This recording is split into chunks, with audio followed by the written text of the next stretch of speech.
Kicking off today, lead story in today's Daily Mail, you might have seen it. Parents are being told that they need to get a grip and stop their children joining dangerous TikTok and other social media crazes.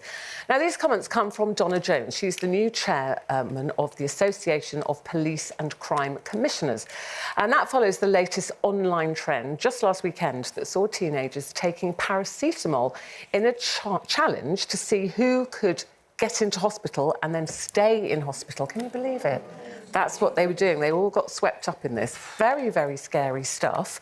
And that's not the only one, Olivia. We saw just a couple of weekends ago this big kind of everybody rushing to Oxford Street on some kind of looting raid of a shop that apparently was on TikTok. I'm not saying just TikTok, there are other social media platforms, of course, but there seems to be this trend now of these things going out on these platforms, encouraging kids to really misbehave and actually get themselves into a lot of trouble if they're not careful. I mean, absolutely, and like you say, these aren't pranks or things that are really for fun. They're quite intimidating. If you were just shopping on Oxford Street, if you saw that video of those kids and they're running down the high street, they're going into big stores, they're stealing things, it's awful. And I think parents should be worried, but, you know, I've looked a lot into different social media platforms through one of my recent documentaries, and you know, the algorithms on those platforms, they can control what goes out and what doesn't, and they're really quick to pull things down, you know, if you haven't tagged an advert or you haven't credited a music artist. Like,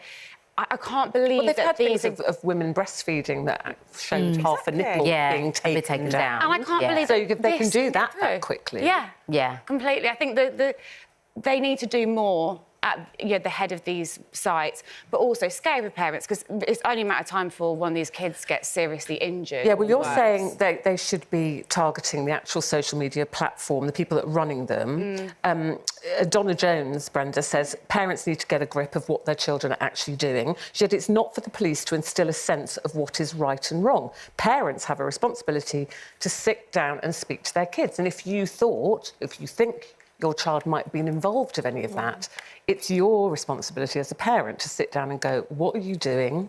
Where were you? You can't do this. Do you agree with her? Yes, I do agree with that. You know that I'm that old-fashioned one, and I had the thing of where I didn't buy my children a phone until they were a certain age, that I thought that they were responsible themselves. Obviously, now we've got all these smartphones, it really makes it harder. I think that there's nothing wrong with it. What was it, the Nokia 8210 or what is it? When you don't have a thing, you've literally just got the numbers to dial. You know, and maybe there should be something, I don't know. I say you can't police everything that children are doing. And well, she's saying the police can't police everything. You know, well, you say the police can't. Taking the police to, say, the incident in Oxford Street, there were a lot of police there.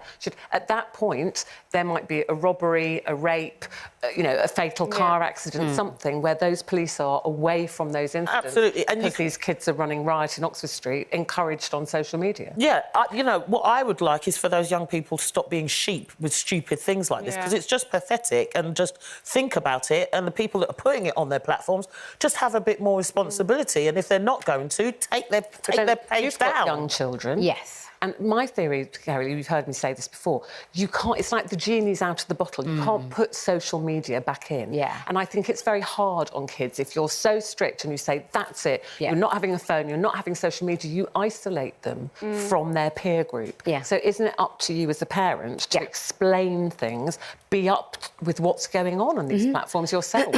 Yeah, absolutely. I mean, I'm very much on it. I had an incident with my youngest just recently where I took both iPads to the Apple store and said, look, let's sort this out. Whatever security needs to change, it needs to happen now because it's not working.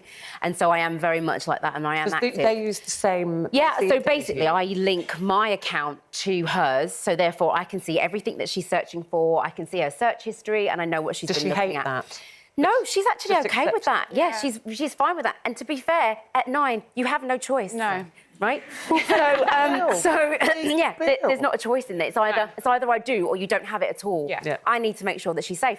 But for me, this has been going on for a lot longer than these incidents. We're going back to football hooliganism, which used to all of the rallies and the hooliganism used to happen and take part, all of the organisation used to happen on WhatsApp. And I know there are lots of other platforms involved now, but it used to happen then. Yeah. And at that time, the police used to say, oh, we're learning lessons and we're going to do better. We clearly are not. No. Because it's just moved those actions and that kind of social grooming that's happening with people that are like-minded, coming together and coming up with these new creative ideas to push boundaries is still happening. What they need to start doing is policing social media platforms, having stricter terms and conditions and regulations to make sure it doesn't happen in the first place. The actual social media platform, yeah. But like you say there, the culture around views and clicks is like currency, whether it's money or it's social status. So people are going to more extreme lengths to put a video up that someone's going to watch and share. Yeah. So I think that's a lot of what drives this. They want to be the ones posting it, look at me, and then it's going to get shared and retweeted and whatever. Yeah. And it's scary. Well, this woman, Donna Jones, she said you also need to explain to them that you know, it's a criminal offence, because sometimes kids are very easily led. They get swept up and they think, oh, this is quite fun and exciting.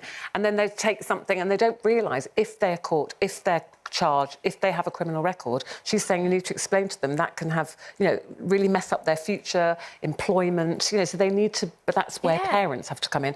TikTok, I have to say, we approached TikTok for a comment on this. They said, we've seen no evidence to support these claims. We have zero tolerance for content facilitating or encouraging criminal activities. We have over 40,000 safety professionals dedicated to keeping TikTok safe.